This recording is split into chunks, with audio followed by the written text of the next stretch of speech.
বছরের সবচেয়ে বড় চমক আবার একসাথে সাকিব খান ও অপু বিশ্বাস। দীর্ঘদিন দূরত্ব, ভুল বোঝাবুঝি আর নীরবতার পর এবার এক ফ্রেমে ফিরেছে ঢালিউডের কিংবদন্তি জুটি। ভক্তরা বলেছেন এটা শুধু সিনেমা না, এটা ইতিহাসের পূর্ণজনক। সাকিব অপু একসময় এই নামটা ছিল ঢালিউডের সাফল্যের প্রতীক। কোটি টাকার কাবির রাজনীতি, মাই নাম ইজ খান প্রতিটি ছবি ছিল বক্স অফিস হিট। দুজনের পর্দার রসায়ন ছিল যে দর্শক বিশ্বাস করতেন ঢালিউড মানেই সাকিব অপু। কিন্তু সময় বদলেছে, এক পর্যায়ে ব্যক্তিগত সম্পর্ক ও ভুল বোঝাবুঝি ঢুকে পড়ে ক্যামেরার ফ্রেমে।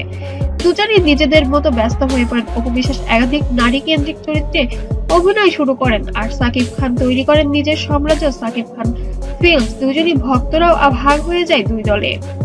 আর ঠিক তখনই এলো সেই খবর, একই ছবিতে ফিরছেন সাকিব খান ও অপু বিশ্বাস। প্রযোজনা করেছেন এক্স কে ফিল্ম, পরিচালনায় থাকবে যেন হৃদয় খান। ছবির নাম একটা ভালোবাসা, কাল্পনিক নামে যেন অনেক কিছু হয়ে যাচ্ছে মিডিয়া পাড়ায়। প্রযোজক সূত্রে জানা গেছে ছবির গল্প ভালোবাসা, ক্ষমা আর পুনর্মিলনের এক মানবিক উপাখ্যান। এই ঘোষণার পর থেকে সামাজিক মাধ্যমে উঠেছে ঝড়। ভক্তরা বলছে এটাই আমরা চেয়েছিলাম, সাকিব অপু একসাথে মানেই ম্যাজিক। ঢালিউডের অনেক তারকা অভিনন্দন জানিয়েছেন। এক প্রযোজক বলেন এই জুটি ফিরলে ইন্ডাস্ট্রি আবার ঘুরে দাঁড়াবে। ছবির শুটিং শুরু হবে আগামী মাসে। ঢাকায় ও মালয়েশিয়ার কয়েকটি লোকেশন প্রথম লুক পোস্টার দেখা যায় সাকিব খান ও অপু বিশ্বাসের। একই ফ্রেমে হাস্যোজ্জ্বল মুখে পোস্টারটি প্রকাশের পরই সোশ্যাল মিডিয়া ভাইরাল।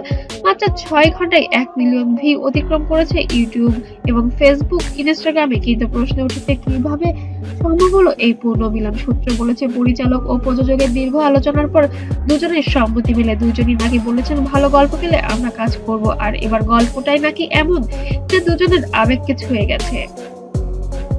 অবশ্যই আপনার মূল্যবান মতামত জানাতে যেন ভুলবেন না। এবার কি সত্যি সাকিব অপু একসাথে ছবি করছেন? আপনাদের একমাত্র কমেন্টে চলে আসবে আমার সাকিব অপুর নতুন নতুন খবর।